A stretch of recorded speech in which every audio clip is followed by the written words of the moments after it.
Akajonim meni erkalar. Meni qolim esa uning asbobida edi. Ushbu hodisa ota-onamiz mehmonga ketgan kuni yuz berdi. Men uyda akam bilan qolganda. Men bitta mayka va kalta shortikda yurardim. Ha, men akam oldida shunday yurardim. Aniqroq qilib aytsam, onam, otam bilan ajrashgandan keyin haligi joyi qichib bermagan odami qolmadi. Menimcha shu, qo'shnini kuchugidan boshqa hammaga berdi. Keyin onam bir erkakka turmushga chiqdi. U erkak ogli bilan biznikiga qochib kelishdi.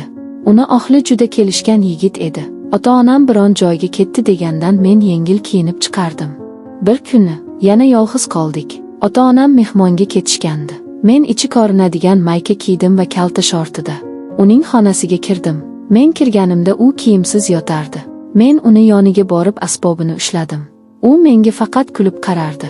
Men mazza qilib sordim. O'gay akam esa meni erkalar, sochlarimdan silardi.